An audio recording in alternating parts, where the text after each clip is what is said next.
Hello, my people. Good morning, good afternoon, good evening. Thank God it's Friday. Another weekend is just here, just as if it was yesterday. So, always remember that it is time out for you, time out for your God. Have time for your God, worship Him, especially on the Sabbath day. All right. Now, I want to tell Biafrans who are always fighting Simon Ekpa to listen to this video. Yes, if Northerners are fighting Simon Ekpa and they say, come on, leave police and army alone. Why are you disturbing police and army? Let me tell you the function of police and army in Zamfara state. As the governor of Zamfara state confessed that actually police and army could not do anything because he is not in control of them. Actually, they know where the bandits are coming from. They know their houses, they know their hideouts, but there's nothing they can do. Their hands are tied. And that is Nigeria for you. Nigeria is a scam. You believing in Nigeria, you have been scammed. All right? And probably, when they scam you, that person looks stupid and a loser, all true. You understand? So don't allow your life to go into Nigeria because it is a scam business. Scam business, pure scam business. I tell you the truth. I must tell you the truth. I confess to you, okay? Let's hear the governor and I'll be right back. Arise News. That was yesterday. This is not, last year video, 3 years video, 4 years video. Now, Zamfara State Governor came to the national television Arise News to say something. He said that the military and the police are not under my control. If not, I would have stopped the banditry or the terrorism in Nigeria, in Zamfara State, as far as Nigeria is concerned, because Zamfara is their, mother place. When I mean mother place, that is where they emanate. But he said something. He said, all these terrorists, these bandits, they are our brothers. We know where they live. And they asked him, why is it that as a governor, you are saying you know where these terrorists live, that they are your brothers, they live among you people? He said, because I don't control police, I don't control military. Take a listen. Like I said, we know where these guys are. We know where they live. We know their parents. You know them as a government? Of course we do. They live with the same community we live. So why is it difficult to get them? That is the $1 million question that I should ask you. We are trying to understand, for those of us who are now conversant with Zamfara, have never been there, and we hear you as a chief security officer speak tonight to say you know these people, but yet you can't get them. It's a head scratcher. It is something that we are trying to all put our heads together. That is why, from what I can do as a governor, to have this CPG as a first line of defense. Of course, military are there, police are there, as well as civil defense, but they are not under my control. They are under the control of federal government. And they're... You know why I keep on, bringing out points from what is going on in Nigeria? Because Nigerians don't go deep to understand what is going on. So many people have watched this video, but they don't know the content of this video on Arise News. This is a governor telling you that they know where these terrorists who are kidnapping people from across the country, who are killing people, that they know where they live. They are our brothers. But the man is telling you that he is not the police, he is not the military. Then who controls the police? Who controls the military? Time with that number, people have asked me, oh, you have to stop exposing all these things because they will come after you. But look at, it is time for us to put fear at our back and call the spade the spade. How can you comprehend Nigeria as a nation when all these things are going on? Have you ever seen a government that sponsors terrorism against their people? When the primary responsibility of a government is to protect lives and property of the people, how can you match that? They are not related. A government who's supposed to protect you are killing you. And that is why all the whole agitation in Nigeria to separate Nigeria, to divide Nigeria, they are all valid and understandable. There is nothing you will tell me. I know that Nigerians find it difficult to understand. This man is saying that they know all these bandits, not that as if these people cannot be flushed out, not that as if the Nigerian military or police cannot defeat these people. But what is the problem? The presidency, Abuja. You don't think with that number, I do tell you people, especially when I have program with Navis Johnson, the South African professor of mathematics, who always come here to tell you people that presidency is against the people. That is what the governor of Zamfara State indirectly is telling us, that he don't control police, he don't control the military. Anyway, I want you to listen to what he said again. Like I said, we know where these guys are. We know where they live. We know their parents. You know them Why? as a government. Of course we do. They live with the same community we live. So why is it difficult to get them? That is the $1 million question that I should ask you. We are trying to understand, for those of us who are now conversant with Zamfara, have never been there, and we hear you as a chief security officer speak tonight to say you know these people, we know but them. yet you can't get them. It's a head scratcher. It is something that we are trying to all put our heads together. That is why, from what I can do as a governor, to have this CPG as a first line of defense. Of course, military are there, police are there, as well as civil defense, but they are not under my control. They are under the control of federal government. And do you people remember that this is the same Zamfara state where the police admonish us that they arrested House of Assembly member who is a terrorist, a bandit? You know why I am using the word terrorist? Because if you use the word bandits, banditry has nothing to do with what these people are carrying out. Their act is an act of terrorism, no doubt about it. Now, the police told us that some local government chairman, House of Assembly, that they are part of banditry, that they have turned this terrorism into business. That is what this police said. I want to take you back to memory this month before we go into the details of this interview. We can say now banditry is an industry in Zamfara State. Last month, we arrested a member of the State House of Assembly in Banditry here in Zamfara State. We arrested a district head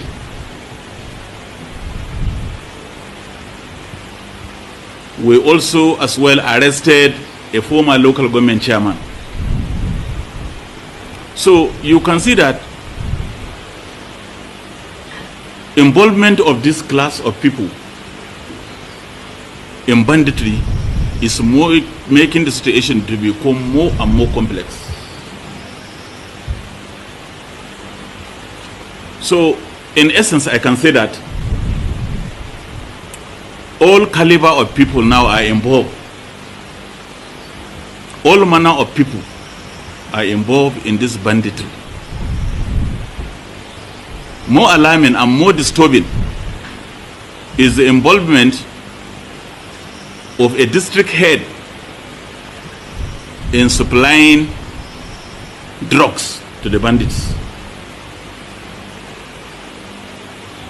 So in that respect, your presence here today. Now, there is something I want to connect you to. When Tinubu was coming out as president, he told this Haja Natashu that if he fights these terrorists, the bandits, that they will kill him. And look at what a governor is saying. I want to connect some dots for you. The governor is now saying that if he was to be the president, something like that he is going to flush all these people out. Oh, he's just a governor, he's not in Abuja, he don't control police, he don't control military. That is to say that the person who is controlling the police and the military don't want. And that justifies what Haja Natashu said when she said, Tinubu said, if he fights insecurity and they are going to kill him. And Aswaju called me. He says, Hajia, I said, sir. He said, I respect your stance on not accepting the appointment. I said, yes, sir. Because I can't be a zombie. I just can't follow you because you said I should follow you. Let me know what you have for us up north. Because if I made a mistake on Buhari, with you, the truth is written on the horizon. So I have to know what you have for us. He said he's in London, that if I can, I should go over. He offered to buy me a ticket. I said, no, sir, I can afford a ticket. And then he said, can I get a hotel for you? I said, yes, that I will appreciate. I took the next Lufthansa to London. I saw him that same night and we sat, and I said, sir, the reason why I'm not accepting your appointment is because I don't know what you have for us up north. Because in the north, every single person is either waiting to be killed or kidnapped. We can't go on like this. What is your blueprint for us? He told me that he doesn't have anything for us. I said, you mean, sir, you don't have a blueprint? He said, I can't have a blueprint because if I have a blueprint, I'll be stepping on too many toes and they might even kill me. This was what he said. You know why I'm connecting these dots for you? I don't blame people who wants Nigeria to divide. They are justifiable. Because so many people who don't understand what is going on in Nigeria, you will be taken unaware. I am telling you, you will be taken unaware. As in, you will just wake up and see that your family have been ravaged with people who are there to kill you for no reason. You will just wake up and see that your community has been surrounded. Because people don't still understand. They don't understand anything at all. But I am doing these videos like documentaries, bringing all these things forth one after the other to connect us for those people who don't still understand what is going on. The other day, I was playing the video of Danjuma, who was former military head of former military defense staff, something like that, also Minister of Defense. Number one army officer in Nigeria was telling you people that government are colluding. I know that people might not like Danjuma, but I keep on bringing this video because his message is important. As number one military officer, chief defense, he is telling you that if you wait on Nigeria military, you all will die one after the other. That was what he said. So I am trying to connect some dots and make you understand something. But the peace in this state is under assault.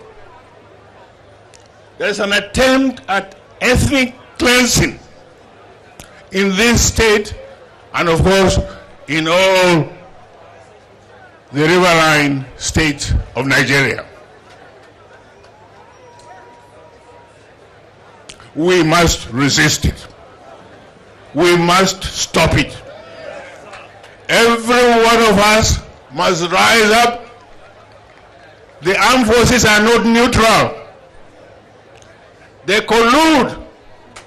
They collude. They collude with the armed bandits that kill people, kill Nigerians. They facilitate their movements. They cover them.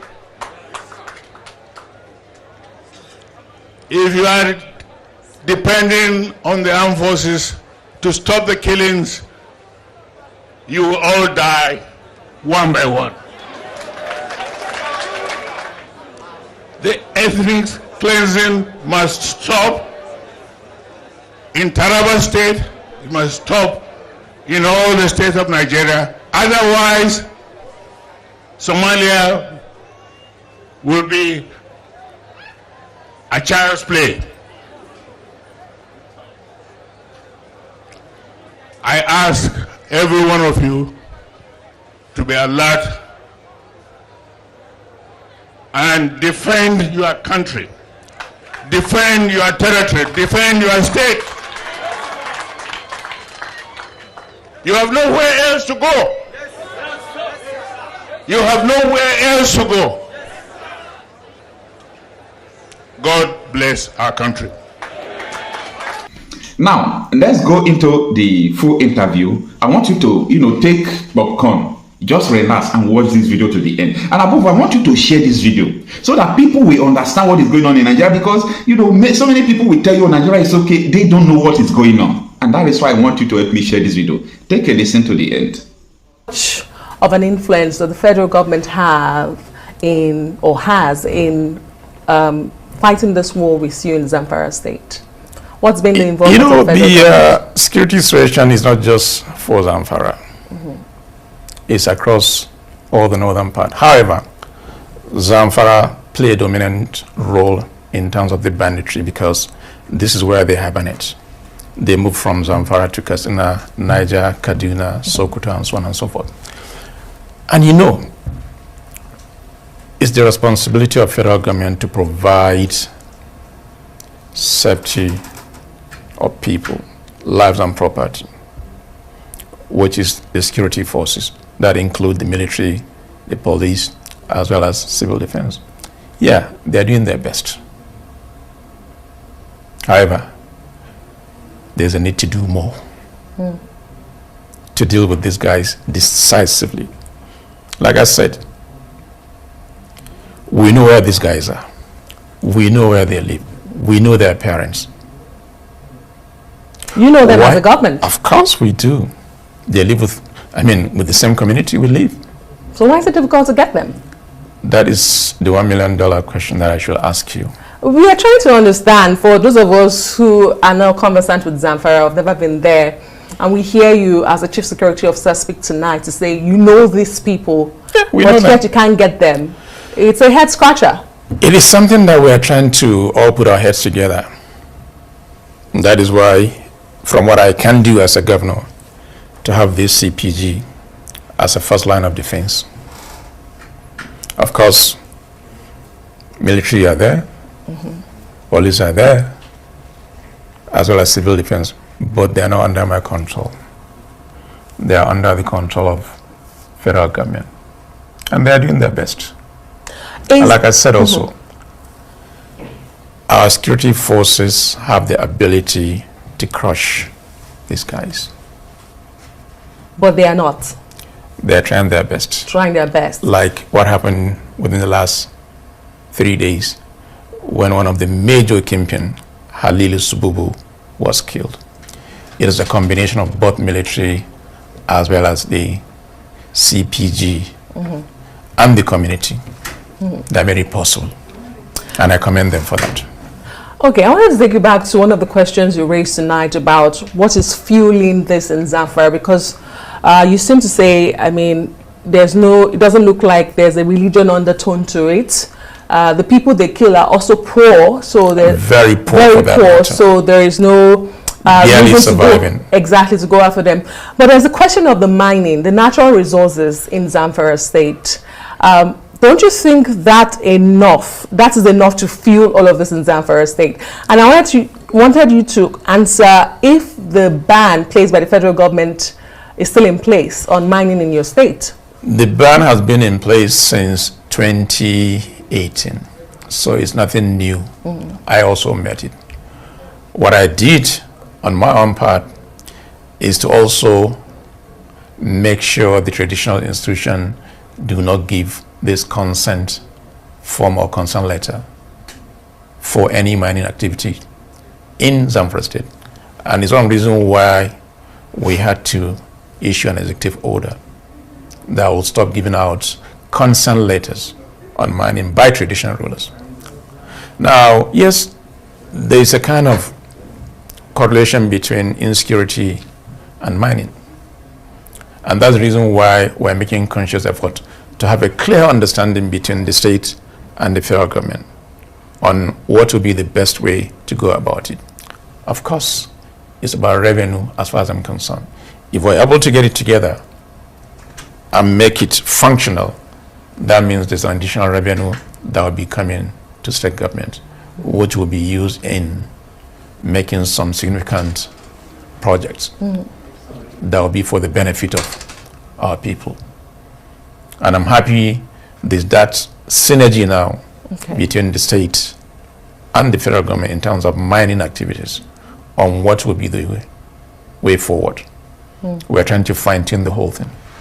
Okay, so if I understand you, this ban on mining that has been in place hasn't really shifted the needle in terms of the nexus between mining or illegal mining and security in the state. What I'm hearing is that some of the bandits are also engaged in some mining activities. For example, the guy that was killed 3 days ago, the Halilu Sububu. But the rest are just artisanal miners, so to say. So it is something, like I say, we're trying to fine-tune to understand what is really happening and what would be the best way to make it effective and functional, so that in the long run, there will be revenue coming to both federal and the state government. and it's ongoing. Okay. For those who don't understand how our constitution works and the power sharing formula of the exclusive, the concurrent lists and all of that, as to why the governor and the chief security officer of the state seems powerless, let me ask you, if the reverse were the case, if you had the powers as the governor of Zamfara state, what would you do differently? What I will do differently is to go in there and crush these guys within the shortest possible time, because they are under my command. But right now they're not under my command. So I have to rely on federal government to give instructions. And that is why this collaboration between the state and federal government is important. And for now, it's kind of seamless. And this is one of the reasons why we're able to get this guy and kill him 3 days ago. So my prayer now is to sustain this effort. If we're able to sustain and take the war to them, not wait until when they are attacked, I think within the shortest possible time, it will be a different story. Interesting. Let's talk about more efforts. There have been previous efforts to negotiate with bandits in the past. Previous administrations across various parties and various states had tried it. Did it work? Well, it appeared. Was there any difference? But there was a channel. Was there any significant changes? Those are valid questions, but it did happen. I'm asking you. Well, we heard stories of how they failed, but initially they were set up. So the question is... That is the reason why I said, for me, yes, I will not negotiate with a bandit. great. Mr. Governor, let me just ask you the question, because Yes. I was laying a background to it. That Okay. it's been one of the options that some governments have explored. And you made the headlines late last year when you accused the federal government of negotiating with bandits in your state without your knowledge. I believe the phrase you used was clandestine negotiations. So they do exist. Why don't you want to explore that? Is it because they have failed in the past, as you have highlighted? Adesha, this is not the first time we had of such understanding or negotiation, to call it, between federal government or even the state government and the bandits. The question is, did that yield any results? Why didn't the killings stop? That's the question. So that means something fundamental is wrong. And if you realize something is wrong, then you need to really change your tactics. And that is why from day one I said, I will not negotiate with any bandit. The only condition that I will is when they lay their arms with a very clear term without any condition attached to it. How much of that have you seen? Has it worked either? For me, as a layman, what I believe is you don't negotiate at the point of weakness. You only negotiate at the point of strength. And that is the only way these people understand you're serious and you're committed. And you have spiritual power. It's like you're just making them much more important than the people that are being killed. And that is unfair. Why would you go and negotiate with somebody who is killing innocent people? It doesn't make sense. And like you rightly said, as a chief security officer of a state, why would someone come into my state with my knowledge to negotiate with these people? Is that fair? I should be the first point of contact. Whatever it is, let's sit down, agree, and discuss. At least I have an idea. And I can tell them exactly what it is, because I live with these people day and night. Having sleepless nights, phone calls every day. X is being attacked. People are being kidnapped. So, did the federal government tell you why they took that decision without your knowledge? Did they advise it? We had series of meetings, and we came to a common understanding. And so far, it is going. And that is why we insist on that synergy between states and federal government. So far, so good. And my prayer is it should be sustained so that we can get to the end of this banditry. These are just few people terrorizing people. You think they are more powerful than the state? At this point, it does look like so. I don't think so. We are ready, we are committed, and we'll come to the end of banditry in Zamfara state, northern Nigeria, as well as Nigeria in general. That is reassuring, and we really do hope that that comes to fruition.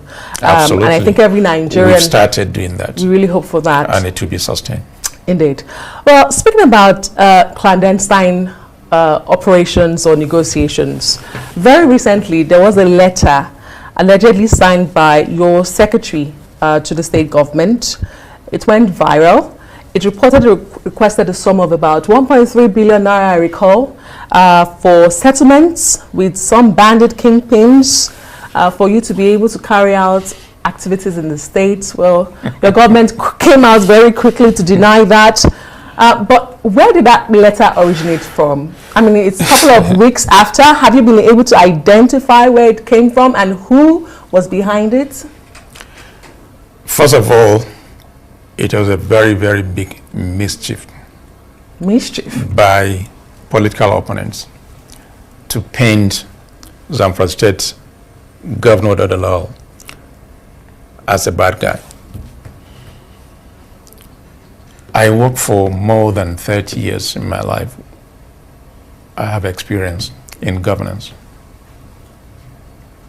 There is no way any right-thinking person will sit down and write that kind of memo, knowing that someday somebody will come and look at that memo. And I'll be so stupid enough to sit down and write names of all the bandits. 1, 2, 3, 4, 5 bandits to give them money. My stand has always been clear to whoever cares to listen. I do not and I will not negotiate with bandits. If you look at the heading of that letter, it says Northwest Governors Meeting in Katsina State. This is something that took place 3 months ago. If you look at the body of the letter, it's asking for money. And there are two parts of that letter. One for the bandit, one for some journalist. Yes. Would I be stupid enough, even if I'm going to bribe you as a journalist, for example, to write down Adeswa, X amount of money? Does it make sense to you? That is number one. Number two, I challenge anybody. The way the letter was addressed, HC, which means Honorable Commissioner Finance, go and check all the memos from 29th of May 2023 to date. If there's any of such memo that I've addressed my commissioner, please, I'll give you a lot of money as a proof. Okay, because we do not want to bet and I don't want to collect your money. But so it's mischief. Mischief. And also to answer you, you know, it's a world of technology. It's so easy to find any information. And we're able to trace down the IP address of that. So you do have those behind it? We are. And who was behind it? No, I won't tell you because there's a legal process. Has the person been arrested? Was it one individual? Well, we've communicated to the IG, DSS, NIA, with the full information as to who is responsible. So we're waiting, and the legal people will follow to make sure that person is brought to justice. So it will be a deterrent against such mischief. Is this someone in They're not politics? even Someone in your state? they're so narrow-minded, even the way the whole thing was crafted. Was it someone in your state, Mr. Governor? Well, Adesra, when the case is out, you'll know. We'll make it public. Okay, we keep our fingers crossed.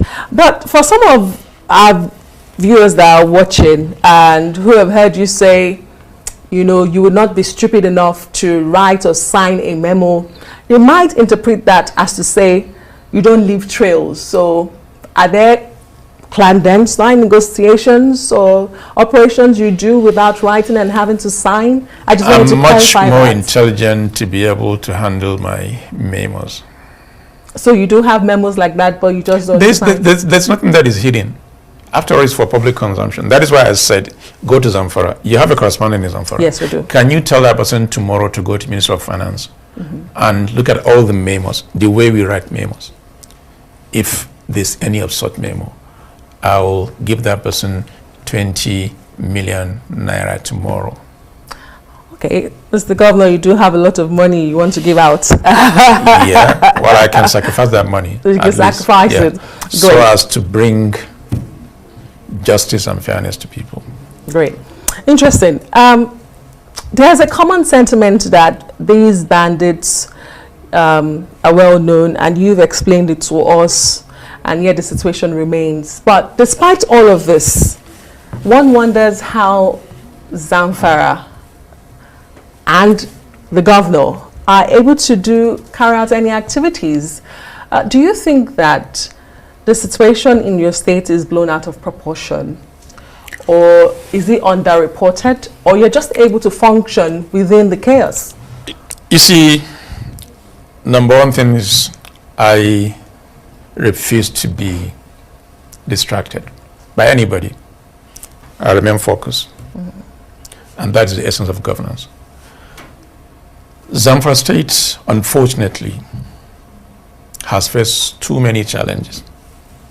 From education, we're at the bottom. Healthcare service delivery, non-existent. Infrastructure, zero.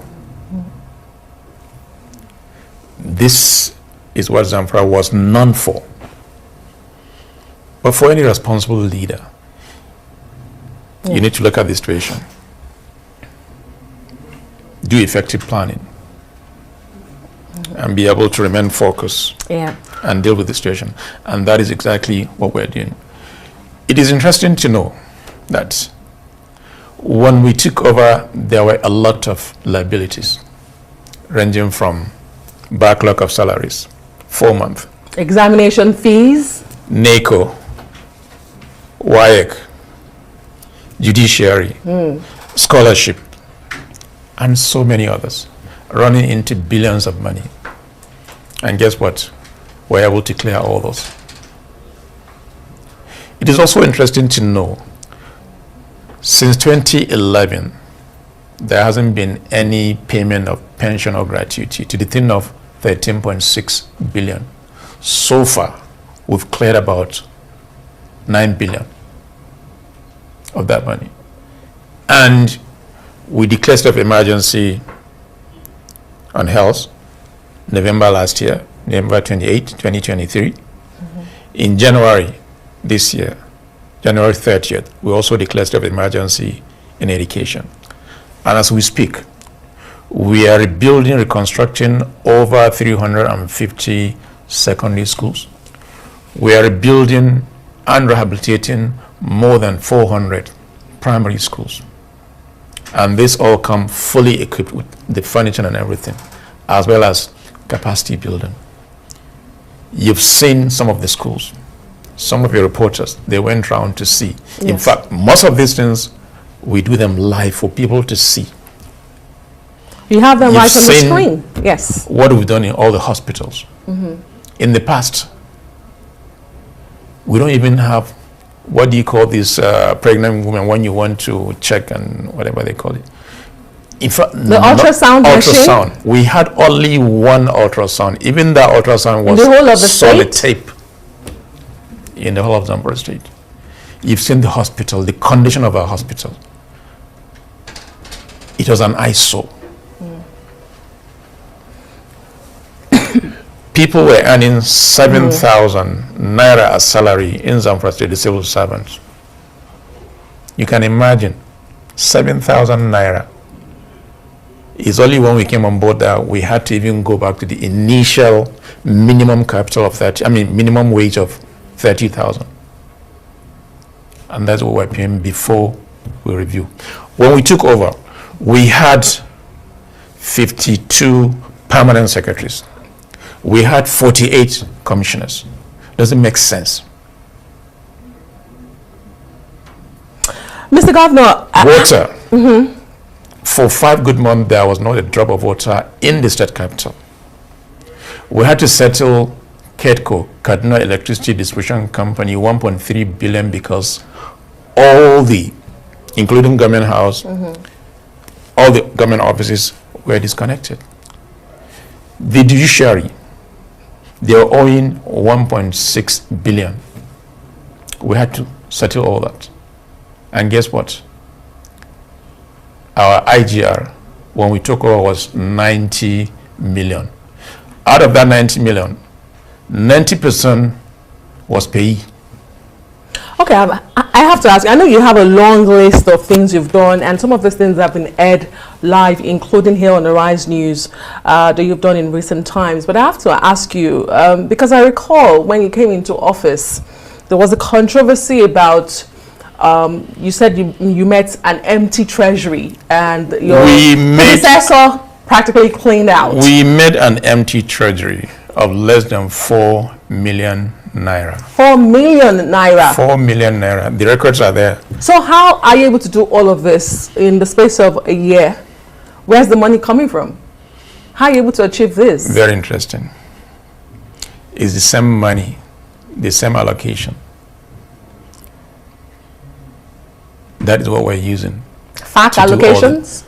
It's a combination of FAC allocation. Our IGR now has moved from 90 million to over 1.2 billion right now.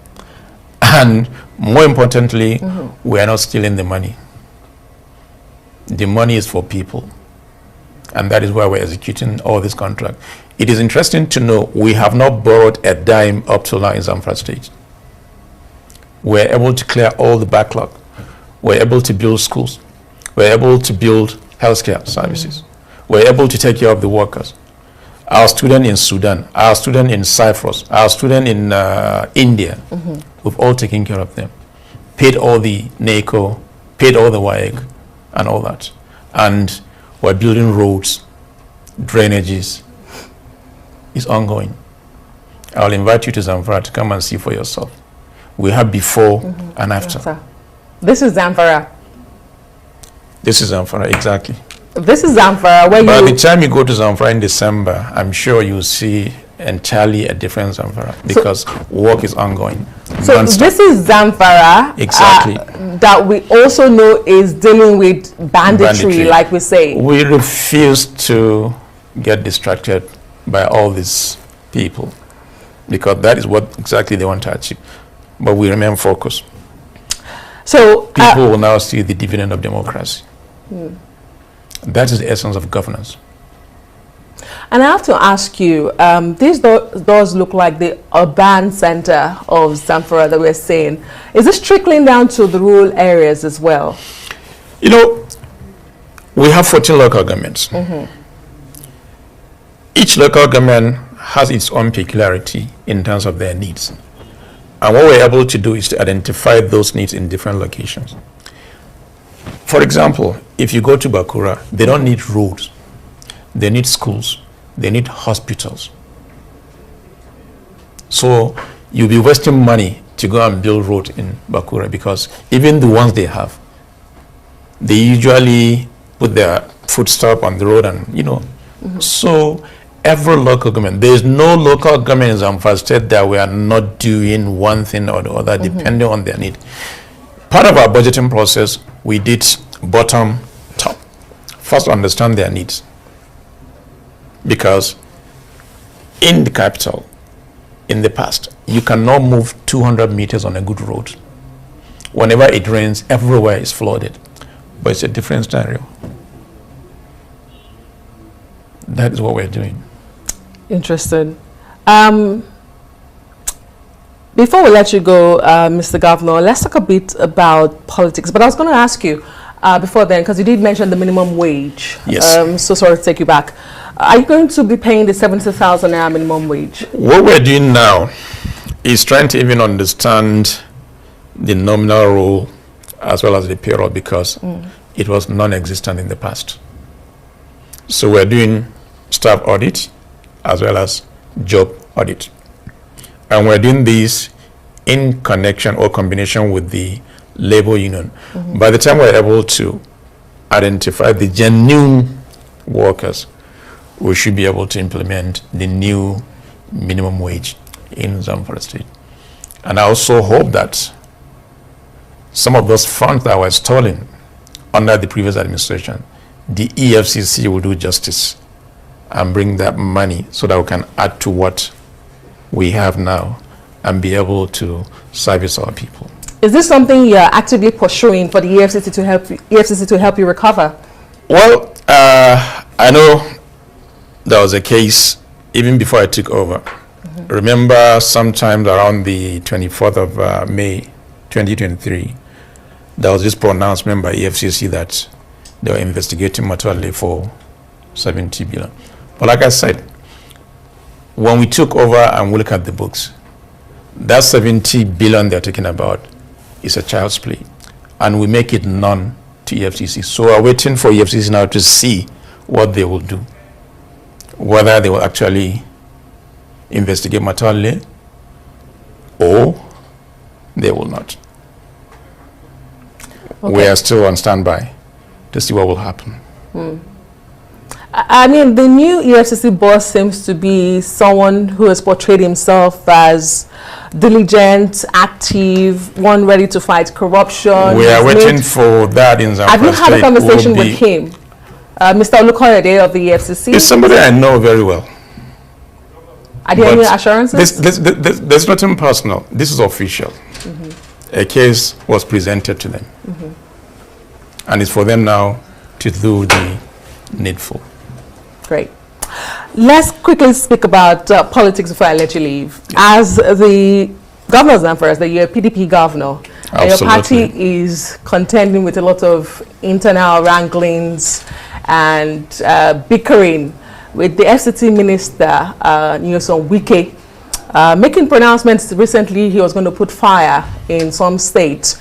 You were part of the governors who visited Rivers State, I recall, to visit Governor Siminalayi Fubara. No, unfortunately, I didn't go that time. You didn't go then, but you've been in Rivers recently. Yeah. What did you make of the comments of the minister of the FCT? Who is a member of your party? Well, I guess, I mean, that is his own personal commitment or personal Was it really pronouncement. personal when he said, I will put fire in your states? Well, we're still waiting. There will always be issues in politics. What matters is the way it's being handled. And we're doing our best to see how or what would be the best way to handle such situations. Do you think PDP can overcome this crisis, or is this the beginning of the end of your party? There will always be crises in any political party. This is not the first time. There's also a crisis in APC. So are other political parties. So there's nothing new. Like I said, it's the way and manner the issue is being handled. That is what matters. And do you think it's been handled properly by your party? It's been handled. It's been handled. We'll come out of it.